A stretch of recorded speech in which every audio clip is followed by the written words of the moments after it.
Okay, the source material we're looking at today. Yeah. It's genuinely difficult to process. It just strips away all the usual denial. Yeah, it really does. We're talking about, well, the highest level of just brazenness imaginable. A top Russian official. Yeah.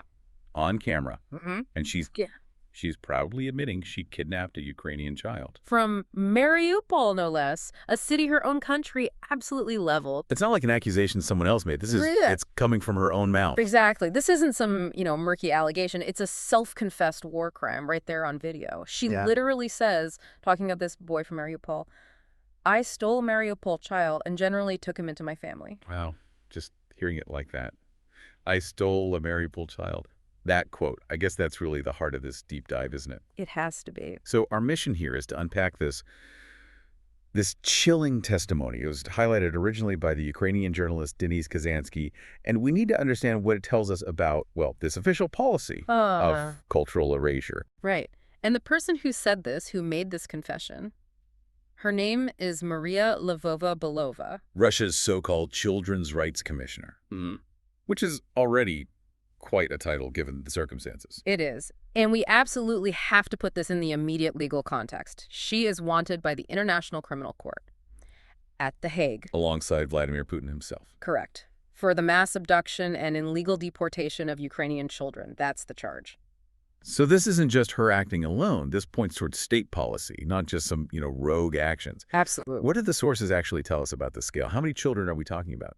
Well, the numbers are frankly staggering, and they really do suggest a concerted effort. Reports from Ukrainian authorities and international bodies indicate thousands upon thousands. Thousands. Yes. Ukrainian children forcibly taken from occupied areas, moved to Russia or to occupied Crimea, especially since the full-scale invasion kicked off. And how does this happen? How are they taking them?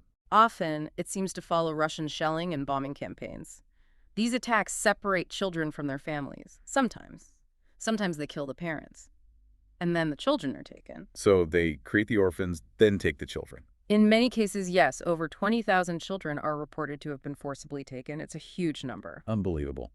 And the specific case she talks about, the one she confessed to, that involves a boy named Philip from Mariupol. That's right. What makes his story so central here? It's because she doesn't just admit to taking him. She actually kind of details the process, how they deliberately broke down his original identity. Okay, tell us about Philip. What did the report say about him? Well, Philip, as the report explains, he was fiercely Ukrainian. He loved his country, apparently sang Ukrainian songs. He had absolutely no desire to go to Russia. He'd been evacuated from children's homes, ended up in Russia, and that's where Lvova-Belova stepped in. And her admission here is just so direct. She says on camera that she actually forcibly took him there, changed his identity, re-educated him, and made him Russian. She used the word forcibly. Let that sink in.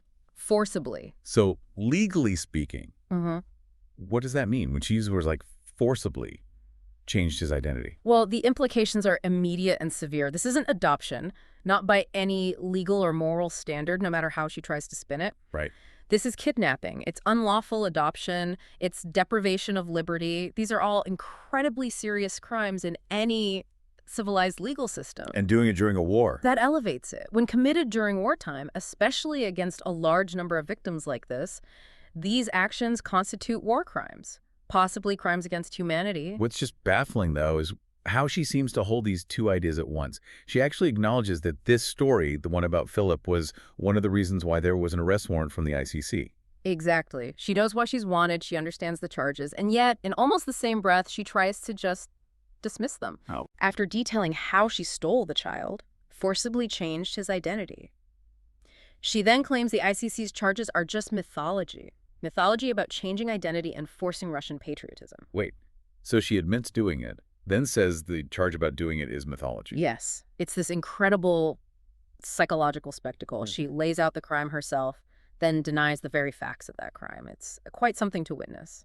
I think, for me, and probably for you listening, the absolute most repugnant part of this whole interview is how casually she talks about the child's trauma. The hypocrisy is just staggering. What does she say? She mentions Philip arrived in a very difficult condition. Okay. And that he had post-traumatic stress disorder after all these shellings. Right, and this is where, the policy meets the mindset of the abuser. It's brutally clear in the source material. Those shellings, the ones that caused Philip's PTSD. They were carried out by her army.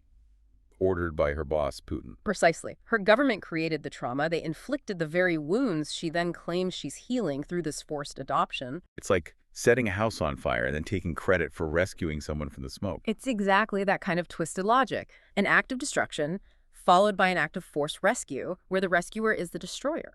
And this reveals something deeper, doesn't it? It's not just about moving kids. It's about erasing who they were. Yes, a mindset totally dedicated to cultural and psychological erasure.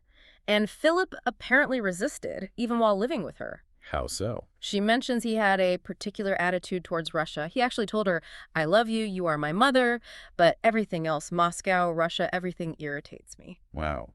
A child saying that to the person who took him. And how does she interpret that? A child wanting his home, hating the state that bombed his city? Let me guess. Ukrainian propaganda. You got it. She frames his loyalty, his identity, his pain as the result of negativity that had been cultivated in Mariupol for a long time in schools. It was a direct program. She literally calls his connection to his homeland Ukrainian propaganda that needs to be purged. It's treating his identity like a disease to be cured. Exactly. And she even describes how they actively tried to deprogram him. What did they do? Apparently, he got caught reading pro-Ukrainian sites, which, let's be clear, probably just means actual Ukrainian news sources. Right. News from his own country. While he was in her home in Russia. Yeah. And her response. It's incredibly simple, and it reveals everything about the coercion involved.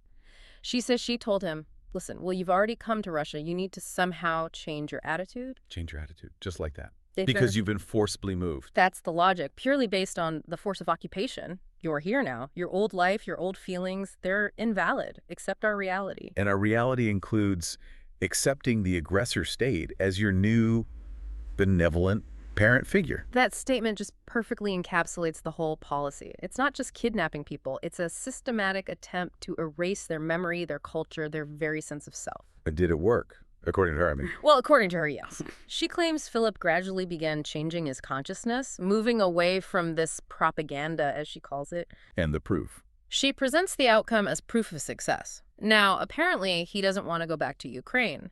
When he visits Mariupol, the city her army destroyed, he says, no, I'm going home, meaning back to her house in Russia. And she sees that as a win. She celebrates it as a victory of erasure. We need to pull back from Philip's specific story for a moment, as horrifying as it is, and look at the bigger picture. Because this isn't just one woman's misguided act, right? Not at all. This is confirmation. Confirmation that the mass abduction of Ukrainian children, including changing their names, changing their documents, trying to erase who they are, this is official Russian state policy. And she tries to deflect from this, for the sheer scale of it. Yes. In the interview, she challenges her critics with this unbelievably chilling question. You have to hear this. She asks, essentially, if you say we stole children, then on that side, in Ukraine, you should have 20,000 crying parents who lost their children. Where are they? Did you kill them? Wait. She asks if Ukraine killed the parents of the children Russia took. That's the implication. It's pure projection, and it's horrifying. Because the counterfact to that question is... Right. Well, it's devastatingly direct, isn't it? It is. The Russian bombing of Mariupol alone, the very city Philip was taken from, killed at least 20,000 residents, according to estimates. So Russia's actions created the orphans, they killed the parents? Exactly. They kill the parents, abduct the children, and then Lvova-Belova has the audacity to ask why the parents aren't around to complain about the abduction. The atrocity literally feeds itself. It's a closed loop of cruelty. And that systemic cruelty, that state-sponsored policy, is precisely why those ICC warrants are so crucial. Does she acknowledge the impact of the warrant at all? She actually does, interestingly. Yeah. She admitted that the Hague case significantly spoiled her life. Spoiled her life. As opposed to the lives of the children she took. Well, quite. But she also noted something else that others involved in this process of transferring Ukrainian children. Yeah. They're now scared. They're worried. Because they understand they're participating in something recognized internationally as a crime. The warrant isn't just symbolic. It creates fear. So that fear, even among high-ranking people like her, it shows the value of this source, of this interview, doesn't it? Absolutely. This interview is effectively a confession. It's undeniable testimony straight from the official responsible, detailing the intent and the policy. It's evidence for the Hague.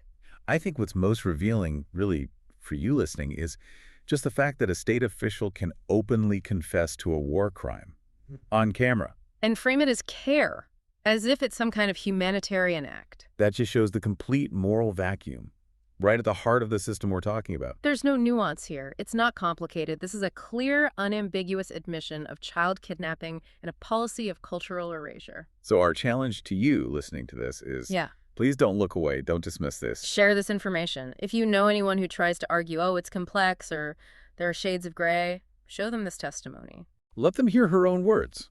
Because modern Russia, as revealed here, isn't some misunderstood nation playing geopolitical games. No, what this points to is a system almost like a criminal enterprise, built on destruction, built on lies, and built on stolen lives, stolen childhoods. It's an attempt to erase Ukraine, to erase every trace of humanity that dares to stand in its way. This deep dive, this reaction, it's based on the really powerful source material brought to light by Ukrainian journalist Denys Kazanskyi. He wrote How Ukraine Lost Donbass. Find his work. Watch his full breakdown of this interview if you can. Spread it. Talk about it. Because awareness, sometimes that's the only weapon we have. It's the very first step towards any kind of justice.